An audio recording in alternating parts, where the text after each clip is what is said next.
Is your team wondering what their growth path is in your company? Help them focus on expanding their unique ability impact. Stay tuned.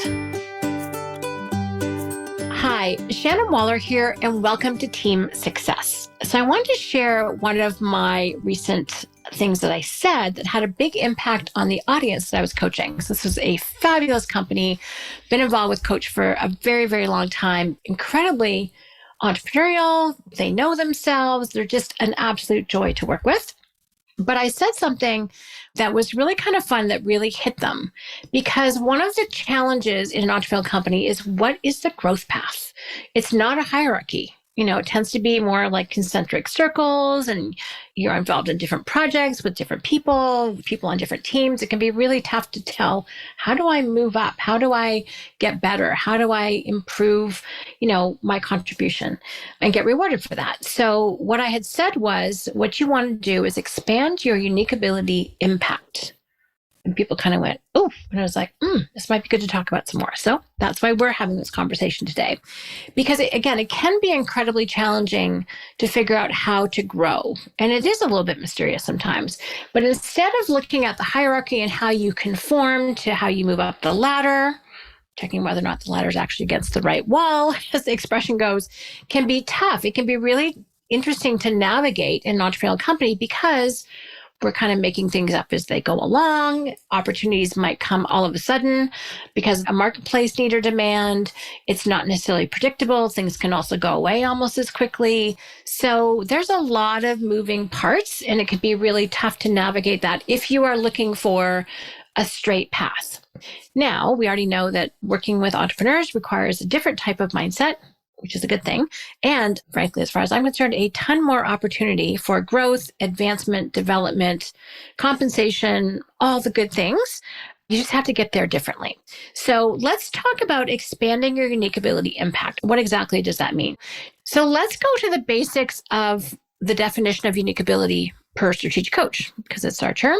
So one of the ways I like to describe it is, in fact, it has 4 different characteristics. Number 1 is, when you're thinking about your unique ability, it's where you have superior skill. You are better at it than most people. And it's other people saying that, not just you. This is not your ego talking. But they come to you, they're like, oh my gosh, you seem to do this so easily. Can you help me have this conversation? Can you help me organize this information? You're really amazing at spreadsheets. You seem to know how things should be structured and organized, and I have no clue. So people come to you for those things at which you seem to have a superior skill, and you're good at it. Now, what takes it from excellent to unique is whether or not you also have passion for that type of activity or doing it for that particular audience. And that's powerful, because, passion is what elevates it from being really good to being something you just cannot wait to get to work to do every day. Doesn't even feel like work. That passion just makes it fun. And so it gives you a ton of energy. That's number 3. So superior skill, passion gives you energy. You might be physically tired at the end of the day, but in every other way, you are alive. Your cells are vibrating. You're just like, oh my gosh, that was so much fun. When can I do it again? And it can be having a particular type of conversation, or maybe it involves nobody at all. Maybe it involves you and a computer, or maybe it's just thinking. But there's some aspect of what you do that's just completely and totally energizing for you. And then the 4th characteristic is, because you have superior skill and passion and it gives you energy, you can always see room to get better. And this seems a little paradoxical. This is like, well, if I can get better, then that must mean I'm not very good. And that's a little bit of the, falsehood that's endemic in that. So what's really good to appreciate is that, I knew when, because I did administration many, many moons ago in my first career, and I knew theoretically I could get better, but not practically. I did not have the mental energy. I had decent brains. That wasn't the problem. But I had 0 mental energy required to get better at it. So it was strictly theoretical. It would never be practical. When I look at coaching, when I look at speaking, when I look at even doing podcasts, I get some positive feedback. So thank you very much for those of you who let you know that this conversation makes a difference to you. But I know I can always get better, and I'm investing in that, and I'm super excited about it. So that thing of always getting better, it's because you're already good and you have that energy and that passion that you actually want to get better. So that's our definition of unique ability. Now, just think back to earlier in your career. It doesn't matter if you're listening and you're the owner. It doesn't matter if you're team leader, if you're a team member. You started somewhere and you might have had an inkling this is why I'm a big fan of profiles. You might have some inkling about what gives you energy versus what doesn't. That's the very basic line to be aware of. And you're like, oh my gosh, this is so easy. That's draining. If I can do more of this and less of that, I will be a happier, more contributing camper. So it's being aware of that. And then if you can also help, if you're in a position to help other people figure out what they're good at and unique at, oh my gosh, please use that power. So make the investment into people knowing themselves, have conversations about it. I just did a particular training on a phenomenal tool available exclusively through Coach, the way we're doing it. You can also get it through some other independent organizations called Print. So it measures your motivational imprint, which is it's an amazing profile. So I spent 2 hours plus time prepping with a bunch of our team members, a bunch of new people and some people who wanted a refresher so that people could get a clear sense of themselves. Christy does that with regard to Colby, and Julia does that with regard to Clifton's strengths. So we invest our team's time in terms of coaching and our team's time in terms of learning to be able to help know themselves better, because we know that makes them better team members. It makes them more aware. It helps to smooth out any friction points where people rub, because you're like, oh, someone else might be approaching a situation differently than I am. Oh, what's their print? What's their Colby? What's their Clifton strengths? It just gives us a language, a way to talk about things. It's also really fun because it gives us a way to talk about when we're triggered. This is part of the Print profile.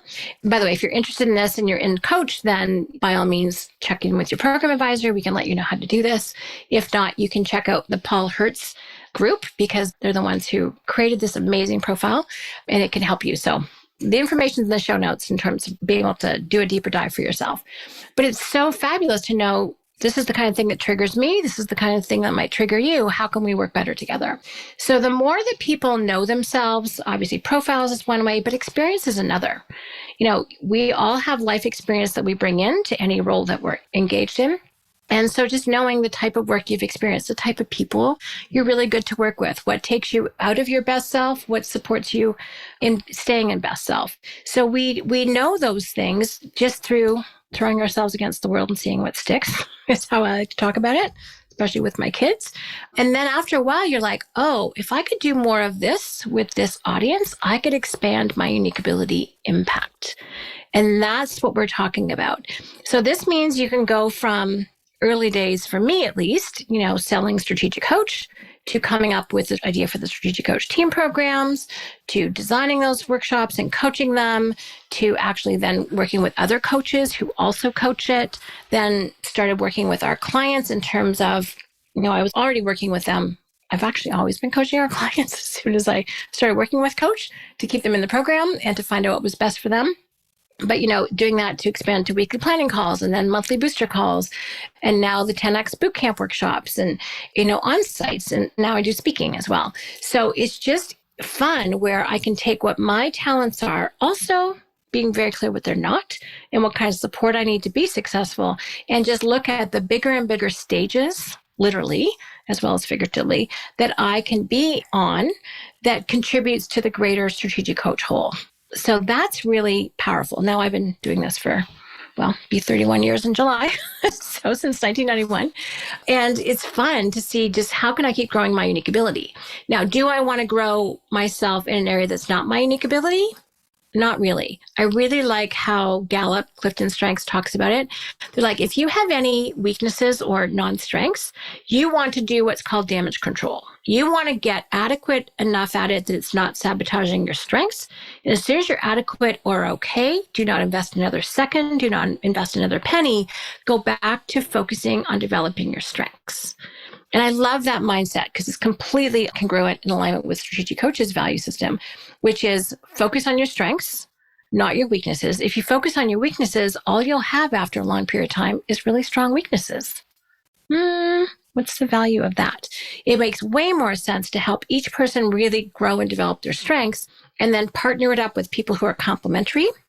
I could list for days the number of teams that I'm on, or team members that support me or I support them. It's just this awesome collaboration of talent that happens, and we're all freed up to do what we're best at. One example of this is I'm part of the team that creates our quarterly books with Dan Sullivan. So we do a new book every 90 days. No small task. And there are no less than 10 different team members, including Dan, involved in that project. Now, you'd think that a 10-person team might be a little clunky, a little awkward. It's not. It is seamless. Each of us does our part. We actually even make improvements every quarter, which is fun. And it's easy. And it feels so effortless because each of us is doing our unique ability, what we love to do, what we're best at, what gives us energy. And we can always see room to get better. So that's kind of my proof in the pudding every 90 days that this works, that this makes sense. So the whole point of this conversation is, again, it can be tough to figure out how to grow in an entrepreneurial company. But if you get really, really clear on your unique ability, or if you're in the position of supporting other people in terms of being their leader, helping other people tap into this. And by the way, a word to the wise, you want team members who actually want to know this information. And this is actually going to speak to my next podcast that I'm recording, because it's really important that people actually see themselves as valuable. They don't just see themselves as someone who wants to climb the ladder. They want to invest in themselves. I mean, I have to wonder who wouldn't want to do that, who wouldn't be curious. But I have met some individuals, not very many, that actually don't really care about that. What they want to do is they want to be successful by external standards in the hierarchy. Thank you very much. More power to them, but they do not tend to be at all successful in entrepreneurial companies. So if you have someone who doesn't want to have these conversations, that's a bit of a red flag, probably a deeper conversation. Multiplication by subtraction comes to mind, and there's an analysis process to figure out whether or not someone is in fact a right fit for your company. So this has to be a conversation that they're interested in having. If they're not, that's a bit of a clue. So again, that's just part of being growth oriented, is that they actually want to grow themselves. I think personal and professional growth go, hand in glove. I don't think you can really separate those things. So how can you take action on this? I always like to leave you with practical things to think about. So, you've heard me say before, if you follow this podcast, is to know yourself. So you have to know you, first of all, then help your team make the investment, or you make the investment for them, on how they can get to know themselves better. And I just find this fun. It was really fun. I was coaching a friend's team the other day. As a bit of a favor, I was coaching Colby, and this gentleman happens to have a fair amount of mental energy and fact finder. He's like, oh my gosh, now I need to know the Colby team synergy on every team that I'm on. I'm like, yeah, you do. So I love that intense curiosity when people apply their knowledge and deepen their experience of working with other people and how they could make it better. That was just a great result as far as I was concerned. And then find out what people are interested in. Where do they see an opportunity? Now, one thing that's, again, super important if you want to help people make a bigger contribution is recognize that they need to be exposed to the different parts of your organization. They need to be exposed to different teams, and they certainly need to be exposed to what we call your front stage. They have to know what you do and why you do it. So if you're, practice that has patients, make sure that they get to actually be a patient for once, or be involved in that process. If you're someone who's got, clientele, covers a wide range, then we need to make sure that our team participates in workshops and gets to know our clients and connect with them in the way that's most relevant for them. So it's just vital that they actually experience your bigger company, because then they're in a position of spotting things that you won't see. So someone who's brilliant at organizing information can notice when information isn't organized. This is what happened with my sister Julia. She's like, how do the coaches know what to coach? And Dan said, oh, they just watched me. And it's like, well, has anyone written it down? The answer was no. So she wrote it down. That became our very first, coaching curriculum. I mean, pretty basic, but seriously, we didn't have that. But that's how she thinks. That's not how short follow-throughs think. It's just been so enlightening to see how each person can contribute to our company. Now, Julia is our unique ability queen or coach. She's amazing at it with our 10X clients. So that's how she's elevated herself. Many, many roles over 20 plus years, but that's how that evolved. But she was very aware of what our front stage is, what our clients need. And in fact, her whole unique ability discovery process was prompted by her organizing all of our concepts and tools related to unique ability into a process, and then being asked by our clients if she would help him figure it out. And she did it a smidge reluctantly, which is kind of fun. Now it's what she does for a living, but really fun to see that evolution. So when you expose people to the different aspects of your business, it's where they lean in. It's where they just go, oh, I have an idea about this. So a couple of other aspects are, number one, you need to have an environment, and it has to be safe enough in terms of your culture to make people feel really comfortable when they say, hey, I have an idea about this. And they put their hand up. You can't smack it down. Like, that's not going to work. And you really don't want to say, well, that's not your responsibility. That's not your job. Why are you thinking about that? They're not going to propose another new idea for you for a very long time if that's the attitude. So you have to make sure this openness to innovation, growth, new perspectives is very congruent, consistent throughout your leadership team. People can't go, oh, why are you telling me about this? They need to be, oh, tell me more. I'm curious. So that attitude of curiosity, so important. And then the other aspect of this that's really important to support is really validating and giving opportunities for every different type of talent and strength to be acknowledged and rewarded. So one of the examples I remember early on from my coaching after I was certified in Colby is Kathy Colby talking about law firms. In law firms, the people who get the status and the big bucks are the partners. And the partners are the people who can bring in new business. Now, the interesting thing is they can bring in new business, but they don't usually do the work. That is done by very talented attorneys who are often more backstage. The ones who bring the business, traditionally quick start, ones who do the work, initiating fact finder follow through, strategic planner capabilities, but they're not rewarded as highly. So, her point, even back then, this was a while ago, was to make sure that you have separate tracks and you can reward people who are specialists. You can reward people who bring in new business, and that you actually can support all the talent. And I think that's key. If you think about Clifton strengths, you have to really acknowledge and reward and support people who are fabulous at executing, getting stuff done. You want to support the people who are really relationship oriented, because that's key to first of all, your clients wanting to stay with you and your team feeling like they're part of a whole. That's what relationship strengths do. You want to reward the people who are great at influencing, which often looks like selling or promoting. And then you also want to make sure there's a track for your strategic thinkers and your planners so that you're innovating into the future, not just doing what's right in front of you. So that's important. And with Colby, you need to make sure that you reward all 12 different ways that people strive, including when people prevent problems. Like, I simplify and I adapt with my fact finder follow through. I don't fact find, I simplify. So you want to make sure that you are aware of the massive diversity of talent and of strengths and support all of those and have reward systems. We have what we call monkey awards, which are named after sock monkeys because they're kind of a mascot for Coach. Long story about how that came about. But anyway, your company probably has its own. So when you celebrate all of those different aspects, that's part of how you create that environment for people to put up their hand and go, oh, I have an idea how I can make things better.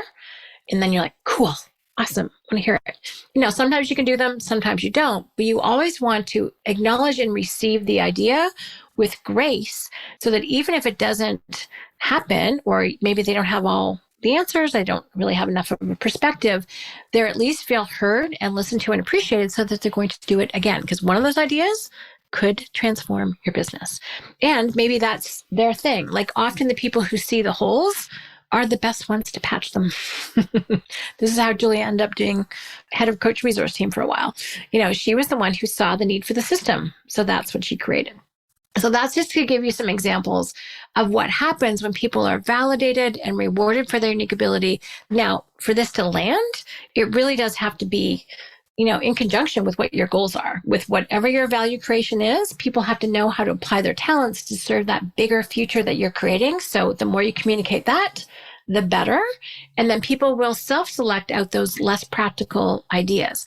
Now, when people are confused about what you're up to in the world or where you're going, any idea looks possible.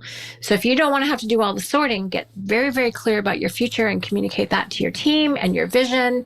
Really be super clear on your value creation. Make sure your team has access to and actually experiences your front stage, as we like to call it. And make sure, again, that you're investing in them and that they're investing in themselves and looking to actively grow their capabilities. That's how they're going to expand their unique ability impact. The more they're able to do that, the more that you are, which is obviously a benefit. And the more that you're going to have an organization that can keep and retain talent, since that's a key issue right now, because they'll know that they have a path that is customized to them. There's pretty much nothing better, just saying. So when they have the freedom to be themselves and to make an impact, that's the recipe for retention, for keeping really good people and keeping people who are engaged, energetic, happy, and contributing. That's certainly the team that I want to be a part of, as do you. So just want to give you those ideas today because, again, hierarchy in an entrepreneurial organization is a fluid beast. It changes often. But if people can really focus on expanding their unique ability impact, I think that gives them a very powerful, motivating, and exciting, direction to go in. I hope you found this interesting, useful. Again, appreciate all the positive feedback that we've been getting. So thank you very much for that. If you have any questions or comments, please let me know at questions@strategiccoach.com. And as always, here's to your team success.